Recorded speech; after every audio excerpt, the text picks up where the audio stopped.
అందరికీ నమస్కారం అండి।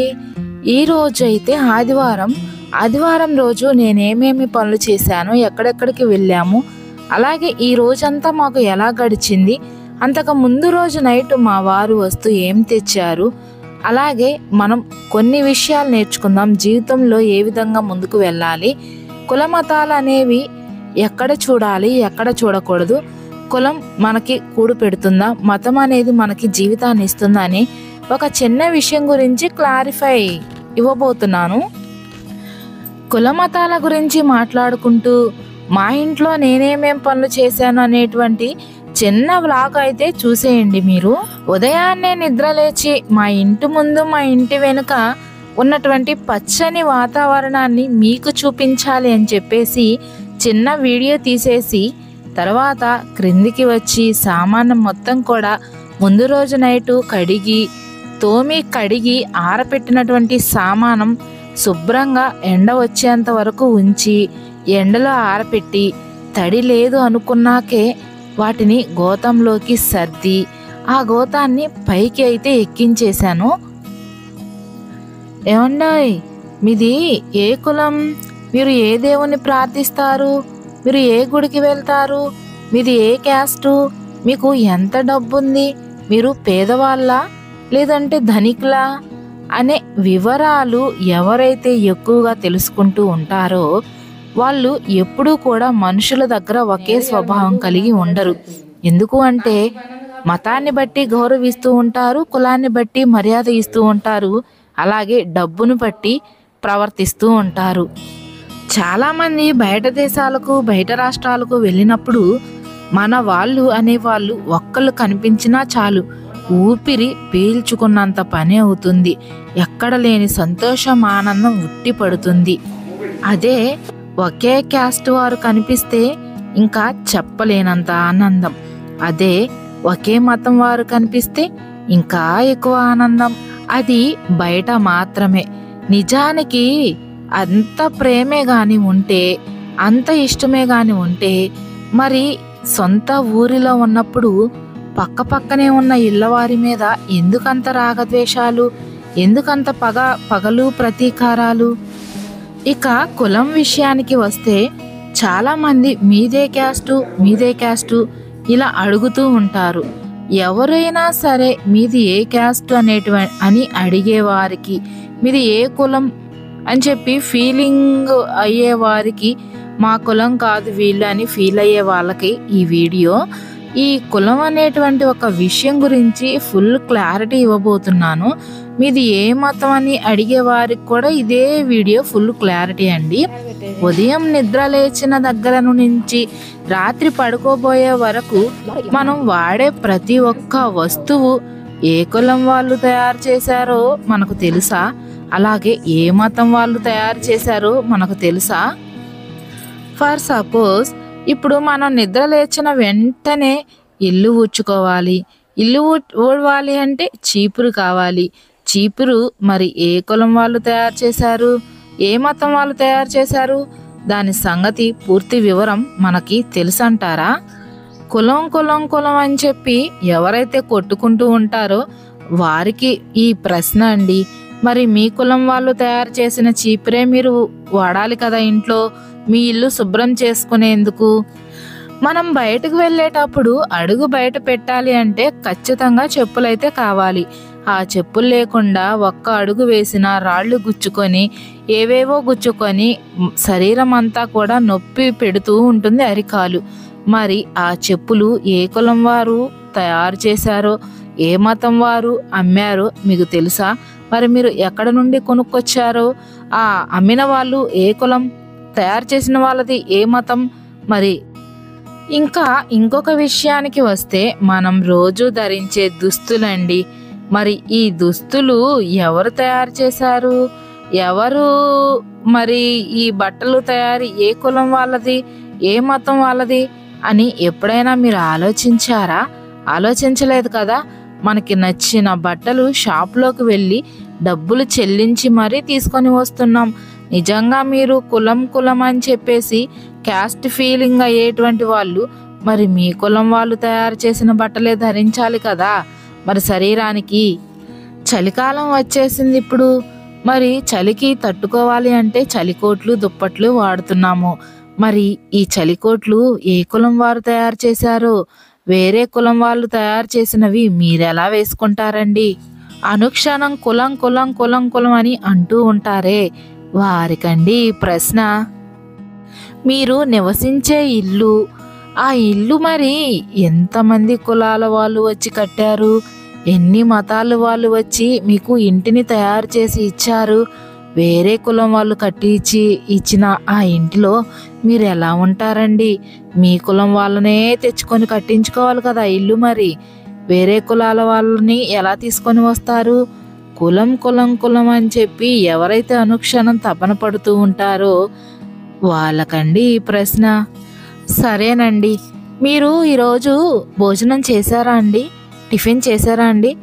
ఓకే, టిఫిన్ చేశారు, భోజనం చేశారు. మరి ఈ భోజనం ఎక్కడి నుండి వచ్చిందండి? ఆ భోజనం మీరు కొనుక్కొచ్చారు డబ్బులు పెట్టి. మరి కొనడానికి వాళ్ళకి ఎక్కడి నుండి వచ్చిందండి మీకు అమ్మడానికి? రైతుల దగ్గర నుండే కదండి. మరి ఆ రైతు ఏ కులమో ఏ మతమో మీకు తెలుసా అండి? కానీ ఆ రైతు పండించినటువంటి పంటను మాత్రం మీ దగ్గర ఉన్న డబ్బులతో ధర చెల్లించి తెచ్చుకొని వండుకొని తిని మీ కడుపు ఆకలిని తీర్చుకుంటున్నారు. నిజంగా మీరు కులం కులం కులం అని చెప్పి మీ కులమే మీకు కావాలి అని అనుకుంటే మరి మీ కులం వాళ్ళు పండించిన పంటే మీరు వండుకొని తినాలి కదండి. ఇలా చెప్పుకుంటూ పోతే కులం మతం ఎక్కడెక్కడో ఎంతోమంది ఎన్నో రకాలుగా పనులు చేస్తూ ఉన్నారండి.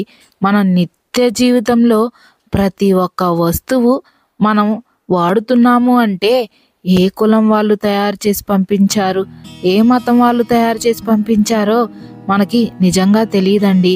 తెలియనటువంటి వస్తువులను అయితే వాడుకోగలుగుతున్నాం, కానీ తెలిసినటువంటి ఇతర కులాల వాళ్ళతో ప్రేమగా ఉండలేకపోతున్నాం. అంటే మనకు వాళ్ళు కళ్ళ ముందు కనిపిస్తున్నారు అనే కదా. ఉదయం నిద్ర లేచిన దగ్గర నుండి ఇల్లు ఊడ్చుకోవాలంటే చీపురు కావాలి, మొహం కడుక్కోవాలి అంటే బ్రష్ కావాలి, స్నానం చేయాలి అంటే సబ్బు కావాలి, వంటికి దుస్తులు ధరించాలి అంటే మంచి బట్టలు కావాలి. అలాగే మనం పనికి వెళ్ళి బ్రతకడానికి వేరొకరి దగ్గరికి వెళ్ళాలి. అలాగే ఆకలైనప్పుడు భోజనం చేయాలి. అలాగే ఈవినింగ్ అవగానే ఇంటికి రావాలి. అలాగే నైటు పడుకోవడానికి మంచం కావాలి, కప్పుకోవడానికి దుప్పటి కావాలి. పిల్లలకి చదువుకోవడానికి చదువు చెప్పించడానికి బయటకు పంపించాలి. మనం పనులు చేసుకోవడానికి బయటకు వెళ్ళాలి. ఇన్ని పనుల్లో ఎన్ని కులాల వాళ్ళు ఎన్ని మతాల వాళ్ళు కలిసిపోయి వర్క్ చేస్తే ఈ సమాజం ఈ దేశం ముందుకు వెళ్తుందండి. ఎక్కడో ఏదో ఒక చిన్న చోట ఏదో ఒక చిన్న సమయంలో చిన్న సందర్భంలో కులం మతం అని ఎందుకండి ఎదుటివారిని అవమానిస్తున్నారు? మీకు నిజంగా మీ మతం మీకు కావాలి అనుకుంటే, మీ కులమే మీకు కావాలి అంటే మరి ఇతర కులాల వాళ్ళు తయారు చేసినటువంటి ఏ ఒక వస్తువు వాడకూడదు కదా. ఫర్ సపోజ్ మనం వాడే మొబైల్ మన కులం వాళ్ళది కాదు కదా, మన మతం వాళ్ళది కాదు కదా, కానీ అందులో నుండి ప్రపంచ జ్ఞానాన్ని మనం నేర్చుకోగలుగుతున్నామే. ఈరోజు కులం కూడు పెట్టదు, మతం జీవితాన్ని ఇవ్వదు. ఏ ఒక్క చోట కూడా కులం మతం అని మనసుకి భారాన్ని అన్ని కులాల వాళ్ళు అన్ని మతాల వాళ్ళు కలిసి పని చేస్తేనే ఈ సమాజం అనేది ముందుకు వెళ్తుంది. కాబట్టి కులం మతం అని చెప్పి అనుకుంటూ తిరుగుతూ మీరు బాధపడుతూ ఎదుటి వాళ్ళని బాధ పెట్టకండి. ఈ వీడియో ద్వారా నేను చెప్పాలి అనుకున్న చిన్న సందేశం ఏమిటి అంటే, మనం బ్రతకడానికి ఏ ఒక్క వస్తువు లేకపోయినా మనకి రోజు కాదు కదా, ఒక్క నిమిషం కూడా ముందుకు వెళ్ళదు.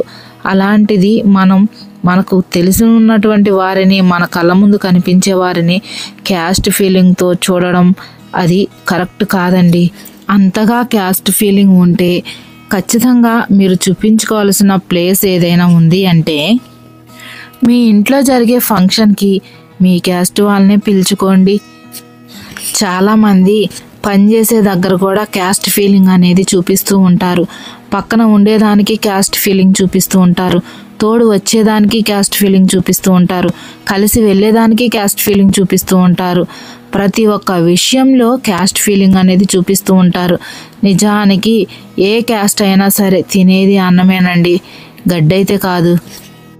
మీకు నా మాటలు కొంచెం మనసుకు బాధగా అనిపించవచ్చు, కానీ నిజానికి ఈ క్యాస్ట్ ఫీలింగ్తో ఎంతోమంది బాధపడుతూ ఉన్నారండి. ఇక రెండో విషయానికి వస్తే, కొన్నిసార్లు మనం చాలా పేదరికంలో నుంచి సక్సెస్ అనేది అందుకొని ఒక ఉన్నతమైనటువంటి స్థానంలోకి వెళ్తాము, ఎన్నో విధాలుగా కష్టపడి పనిచేసి. అప్పుడు మనం మన యొక్క బిహేవియర్ ఎలా ఉండాలి అంటే, మన మైండ్ సెట్ ఎలా ఉండాలి అంటే, మన ఆలోచన విధానం ఎలా ఉండాలి అంటే, ఖచ్చితంగా మనం పూరి గుడిసెలో ఉన్నప్పుడు మనం ఏ విధమైనటువంటి టెంపరేచర్తో ఉన్నామో అలాగే ఒక పెద్ద బంగ్లా, పెద్ద ప్యాలెస్, లేదంటే ఒక డాబా, లేదంటే అంతకు మించి ఒకవేళ మనకు అభివృద్ధి వచ్చినా కానీ మనం ఒకే టెంపరేచర్లో ఉండాలి. అంటే ఒకే మైండ్ సెట్లో ఉండాలి, ఒకే మనసుతో ఉండాలి, ఒకే ఆలోచనతో ఉండాలి. ఇల్లు మారినంత మాత్రాన మన ఆలోచన మారకూడదు, మన స్థాయి మారినంత మాత్రాన మన ఆలోచన మారకూడదు, మన స్థానం మారినంత మాత్రాన మన ఆలోచన మారకూడదు. ఎందుకు మారకూడదు అనే విషయం కూడా నేను చెప్తాను. ఎప్పుడైతే మనం ఒక చిన్న దశలో నుండి పెద్ద దశలోకి వెళ్తామో అప్పుడు మనకే తెలియనటువంటి కొంచెం గర్వం, అహంకారం అనేది వస్తూ ఉంటుంది. ఎదుటివారిని లెక్క చేయని మనస్తత్వం కూడా వస్తుంది. ప్రతి చిన్నదానికి నేనే గొప్ప అని మనసు కూడా వస్తూ ఉంటుంది. ప్రతి చిన్న విషయంలో మేమే గొప్ప అని కూడా వస్తూ ఉంటుంది. అలాగా వచ్చినప్పుడు ఖచ్చితంగా మనం ఎంత ఒదిగి ఈ స్థాయికి వచ్చామో, అలాగే ఒకవేళ మనం ఒక ఉన్నత స్థానంలో ఉన్నప్పుడు మనం అహంకారం, ఆవేశం, కోపం అనేది ప్రదర్శిస్తూ ఎదుటి వాళ్ళని లెక్క చేయనటువంటి మనస్తత్వంతో ఉంటూ ఎదుటి వాళ్ళని చిన్నచూపు చూసేటువంటి ఆలోచనతో ఉంటూ ఉన్నామే అంటే ఖచ్చితంగా దేవుడు మనల్ని మనం ఎక్కడ నుండి అయితే వచ్చామో తీసుకువెళ్ళి మరలా అదే స్థానంలో పడేస్తాడండోయ్. ఇది మాత్రం గుర్తుపెట్టుకోండి, ఇది జీవిత సత్యం. సక్సెస్ను ఎంజాయ్ చేయండి, సంతోషించండి, ఆనందించండి. అలాగే గర్వం, అహంకారం, ఆవేశం అనేవి దరిదాపుల్లో కూడా రానేకండి. ఎప్పటిలాగే అందరితో కలిసిమెలిసి ఉండండి, ఎప్పటిలాగే నవ్వుతూ మాట్లాడండి, ఎప్పటిలానే ప్రతి ఒక్కరితో మర్యాదగా, గౌరవంగా నడుచుకోండి. ఎంత ఒదిగి ఉంటే అంత ఎదుగుతామన్న సత్యాన్ని అయితే ఎప్పుడూ మరవకండి. అలాగే ఇంకొక విషయం ఏంటి అంటే, ఎప్పుడూ కూడా మనం భయపడుతూనే ఉండాలి. ఎందుకు అంటే మనకి భయం అనేది లేకుండా ధైర్యం అనేది ఎక్కువ అయింది అంటే మాత్రం ఆ ధైర్యంలో విచక్షణ జ్ఞానాన్ని కోల్పోయి జీవితాన్ని పాడు చేసుకునేటువంటి ధైర్యపు ఆలోచనలు ఎక్కువయ్యి జీవితం నాశనమయ్యేటువంటి అవకాశం అయితే లేకపోలేదు. భయం ఎందుకు ఉండాలి అంటే, ఎక్కడ ఎప్పుడు మన మనస్సు గతి తప్పుతుందా అని భయపడుతూ ఉండాలి, ఎక్కడ మన ప్రవర్తన గతి తప్పుతుందా అని భయపడుతూ ఉండాలి, ఎక్కడ మన ఆలోచన గతి తప్పుతుందో అని భయపడుతూ ఉండాలి, ఎక్కడ మనం ఎదుటివారికి ఇచ్చే మర్యాదలో ఏదైనా లోపం ఉందా అని భయపడుతూ ఉండాలి. అలాగే చెడు చేయటానికి భయపడుతూ ఉండాలి, చెడు మాట్లాడటానికి భయపడుతూ ఉండాలి, చెడు చూడటానికి కూడా భయపడుతూనే ఉండాలి. చాలామంది ధైర్యం ఎక్కువైపోయి తప్పులు చేసేసి జీవితాన్ని నాశనం చేసుకునే వాళ్ళు చాలామంది ఉన్నారు. అలాంటి ధైర్యం ఉండాలి. ఏ విషయాల్లో ధైర్యం ఉండాలో ఆ విషయాల్లోనే ధైర్యంగా మనం ముందుకు వెళ్ళాలి తప్ప అన్ని విషయాల్లో ధైర్యం అనేది ప్రదర్శిస్తే జీవితం గాడి తప్పుతుంది. కష్టపడి పని చేసుకునే దానికి ధైర్యంగా ఉండాలి. మనకి కష్టాలు ఎదురైనప్పుడు మనం ఎలా నిలబడాలి అనే దానికి ధైర్యం ఉండాలి. ఎదుటివారు మన మీద అన్యాయంగా వచ్చినప్పుడు ఎలా నిలబడి తట్టుకోవాలనే దానికి ధైర్యంగా ఉండాలి. జీవితంలో మనం ఎలా ముందుకు వెళ్ళాలి అనే విషయంలో ధైర్యంగా ఉండాలి. అలాగే మనం ఎలా సంపాదించుకొని నిలబడాలి అనే విషయంలో ధైర్యంగా ఉండాలి. మనం నీతి నిజాయితీలతో ఎలా ఉండాలి అనే విషయంలో ధైర్యంగా ఉండాలి. కష్టపడి పనిచేసి కుటుంబాన్ని ఏ విధంగా ముందుకు తీసుకొని వెళ్ళాలి అనే విషయంలో ధైర్యంగా ఉండాలి. మన ధైర్యాన్ని అయితే ఖచ్చితంగా మంచి పనులకే వాడాలి, కానీ చెడ్డ పనులకైతే అసలు వాడకూడదండి. చెడ్డ పనులకు వాడి లేనిపోని అవమానాలు, లేనిపోని నిందలు, లేనిపోని జీవితాలు నాశనం చేసుకునేటువంటి పరిస్థితి అయితే ఎప్పుడు ఎవరికి రాకూడదు. అలా రాకూడదు అంటే ఖచ్చితంగా జీవితంలో అనుక్షణం భయపడుతూనే బ్రతకాలి. అనుక్షణం భయపడుతూనే బ్రతకమన్నానని ప్రతి ఒక్కరికి భయపడుతూ బ్రతకమని కాదండోయ్. చెడ్డ పనులు చేసేదానికి, చెడు మాటలు మాట్లాడేదానికి, చెడ్డ మీటింగులు పెట్టేదానికి, ఈ విషయాల్లో మనం భయపడుతూ ఉండాలి. ఎందుకంటే చెడ్డవాటికి మనం దూరంగా ఉండాలి అని చెప్పి మనకు మనమే చెప్పుకోవాలి. ఎవరు వచ్చి అమ్మా ఇది చెడు, నువ్వు దూరంగా ఉండు, నువ్వు ఎల్లు ఇక్కడి నుండి అని ఎవరు చెప్పరు మనకి. ఎందుకు అంటే చెడుకి ఎక్కువ ప్రోత్సాహం ఉంటుంది, మంచికి అసలు ప్రోత్సాహమే ఉండదు. ఇంకా ఇంకొక విషయానికి వస్తే మనం ఎప్పుడు కూడా సక్సెస్ అనేది చూస్తాము అని గ్యారంటీ అయితే ఏమీ లేదు. జీవితంలో కొన్నిసార్లు లైఫ్ అనేది అప్ అండ్ డౌన్ అవుతూనే ఉంటుంది. అప్పుడు మీకు జీవితము ఒక మంచి అనుభవాన్ని ఇస్తుంది, ఒక జీవిత పాఠాన్ని నేర్పిస్తుంది. అది ఏంటి అంటే మీరు ఖచ్చితంగా మంచిగా లైఫ్ లీడ్ చేస్తూ ఉన్న సమయంలో మీ చుట్టూ మనుషులు ఉంటారు. నువ్వే తోపు, నువ్వే హీరో అబ్బా అని చెప్పి మిమ్మల్ని అందలాలైతే ఎక్కించేస్తారు. ఆ సమయంలో మీరు అందలంగానే ఎక్కారు అంటే ఖచ్చితంగా బ్యాడ్ టైం అనేది నడిచినప్పుడు మీరు అక్కడ నుండి కిందకు దూకి పడితే ఆ పట్టుకోవడానికి కింద ఒక్కళ్ళు కూడా ఉండరు. ఆ విషయం అయితే గుర్తుపెట్టుకోండి. ఇక్కడ ఏంటి అక్క చక్కగా నీట్గా స్నానం చేసి మరలా బట్టలు అంటులు చేస్తున్నాను అనుకోకండి. అక్కడ నేనైతే స్నానం చేసేసి జడ వేసుకొని చర్చికి వెళ్ళి వచ్చి అన్నము తిని ఆ తర్వాత 3-4 ఇది ఈవినింగ్ లాగండి. అవి ఉదయం స్నానం చేసి ఇడిచిన బట్టలు ఉతికేస్తున్నాను. సోమవారానికి పని ఎందుకు, అప్పటికి సోమవారానికి పని ఎక్కువే అవుతుంది నాకు. ఎందుకు అంటే శనివారం సాయంత్రం నుంచి స్టార్ట్ అయ్యిద్ది వర్క్ అనేది. శనివారం సాయంత్రం ఇడుస్తారు బట్టలు, అవి ఆదివారం ఉదయం పొద్దున పూట ఉతికేస్తాను. అలాగే ఆదివారం ఉదయాన్నే స్నానం చేసి అందరం మరలా చర్చికి వెళ్ళి వస్తాం కదా, ఆ బట్టలు మరలా ఆదివారం సాయంత్రం స్నానం చేస్తారు. ఆ బట్టలు మరలా సోమవారం ఉదయం స్నానం చేస్తారు. ఆ బట్టలు అవన్నీ కూడా నాకు సోమవారం ఉదయానికి ఎక్కువైపోతాయి అన్నమాట. అందుకని నేనైతే ఆదివారం రోజు 3 పూట్ల బట్టలు అయితే ఉతికేస్తాను. 2 పూటలు అయితే ఖచ్చితంగా ఉతికేస్తాను. మేము చర్చికి వెళ్ళి అన్నం తిని ఆ తర్వాత ఈవినింగ్ టైంలో చేస్తున్నాను. ఉదయం ఇడిచినటువంటి బట్టలు సాయంత్రం పూట అంటులు తోముతున్నానండి. ఇక మనం వీడియోలోకి వెళ్దాము. సక్సెస్ గురించి మాట్లాడుతున్నాను కదా, మీరు సక్సెస్ అయ్యి మీరు ఒక స్థానంలో ఉన్నప్పుడు మీ చుట్టూ ఉంటారు. మిమ్మల్ని పొగడ్తలతో ముంచి మిమ్మల్ని మొలగ చెట్టులు అనేవి ఎక్కిచ్చేస్తారు. మీరు గనక ఆ పొగడ్తలకు పొంగిపోయి ఆ మొలగ చెట్టు కానీ ఎక్కారు అంటే ఖచ్చితంగా ఆ చెట్టు విరిగి కింద పడినప్పుడు మీ నడుమైతే విరగక తప్పదు. ఎందుకంటే మిమ్మల్ని మొలగ చెట్టు ఎక్కించిన వారు ఆ చెట్టు కింద అయితే ఉండరు కదా. అందుకని కాబట్టి ఎలాంటి సక్సెస్ వచ్చినా ఎలాంటి అభివృద్ధిలో మీరు ఉన్నా కానీ ఎప్పుడు కూడా ఎదుటివారి పొగిడే పొగడ్తలకు మీరు పొంగిపోకుండా ఎప్పుడు నార్మల్ టెంపరేచర్లోనే ఉంటే మన జీవితానికి మనకి చాలా మంచిదండి. ఎప్పుడు కూడా మన ప్రవర్తన ఒకలాగే ఉండాలండి. ఈరోజు పేదరికంలో ఉన్నాము అని మన పేదరికాన్ని చూపించేటువంటి ఫేస్ ఫీలింగు, ఈరోజు మనం ధనవంతులంగా ఉన్నాము అని ధనికులుగా ఉండేటువంటి ఫేస్ ఫీలింగు, ప్రవర్తన ఆ విధంగా ఉండకూడదండి. మనం పేదరికంలో ఉన్నా కానీ హుందాగానే ఉండాలి. మనం ఒకవేళ ఎక్కువ సంపాదించుకొని ఒక హుందాతనంలో ఉన్నా కానీ నార్మల్ టెంపరేచర్లోనే ఉండాలి. ఎప్పుడు ఏది కూడా జనానికి చూపిస్తూ ప్రతీది కూడా వాళ్ళకి అలుసైపోయి మనకు ఉన్న విలువను దిగజార్చుకోకూడదండి. ఎప్పుడు కూడా ఒకే విధంగా నార్మల్గా సింపుల్గా ఉండాలి. ఎందుకు అంటే కాలం ఆడే వింత నాటకంలో ఎవరు నిచ్చెన ఎక్కుతారో ఎవరు పాము నోట్లో పడతారో మనం చెప్పలేం కదా. ఏ పాము వచ్చి మింగిద్దో చెప్పలేము. అలాగే మనం ఏ నిచ్చెనెక్కి మరలా చివరికి పడిపోతామో తెలియదు. కాబట్టి ఎప్పుడూ కూడా ఒకేలాగా ఉండండి, ఒకేలాగా ఉండే ప్రయత్నం అయితే చేయండి. ఇంకా ఇంకొక విషయానికి వస్తే చాలామంది ఎప్పుడు ఏదో ఒక అభివృద్ధి పదంలోకి వెళ్ళాలి అనే ఆలోచన అయితే చేస్తారు. కానీ మీరేమైనా మాకు హెల్ప్ చేశారా, మీరేమైనా మాకు తోడున్నారా, మీరేమైనా మమ్మల్ని ఆదుకున్నారా, మీరేమైనా మాకు చెయ్యందించారా, మీరేమైనా మమ్మల్ని చూసారా, ఇలాగా చెప్తూ ఉంటారు సాకులు అనేవి.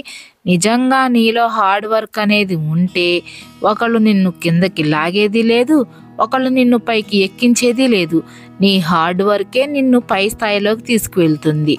కాబట్టి ఎప్పుడూ సాకులు చెప్పుకుంటూ ఉండకుండా మంచంలోనే పడుకొని హార్డ్ వర్క్ చేయడానికి ప్రయత్నం చేయి. అలాగ ఆ దిశగా నీ ఆలోచనలు ముందుకు తీసుకొని వెళ్ళు.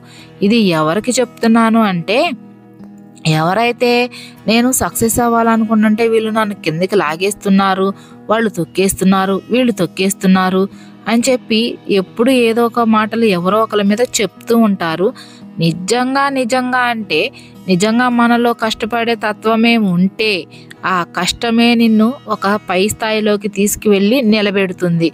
కాబట్టి ఎప్పుడూ సాకులు చెప్పుకుంటూ కూర్చోక నీ కష్టం అనేది ఈ రోజు నుండి మొదలుపెట్టు.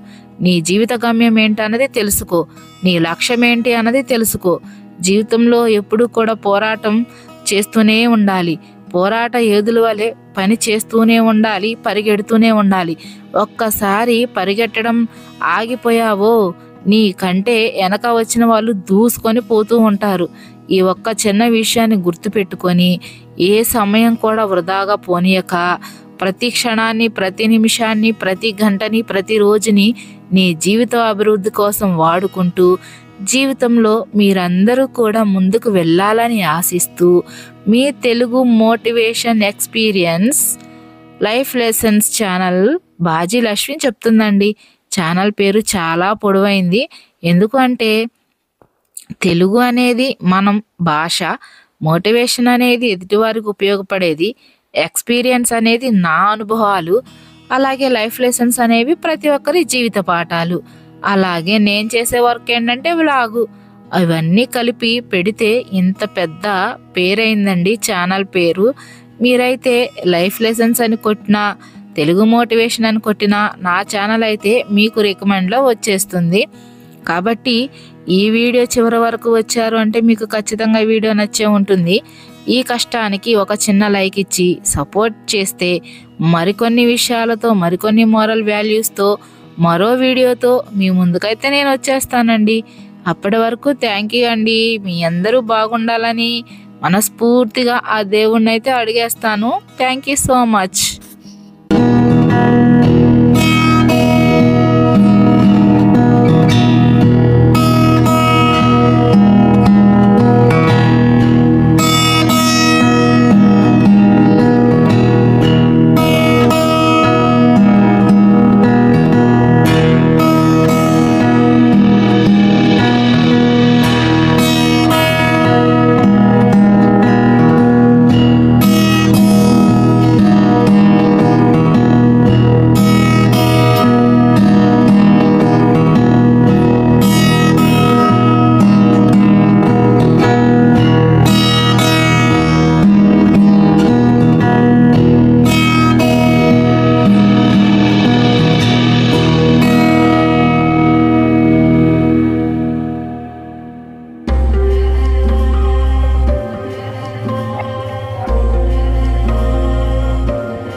బాగున్నాయి.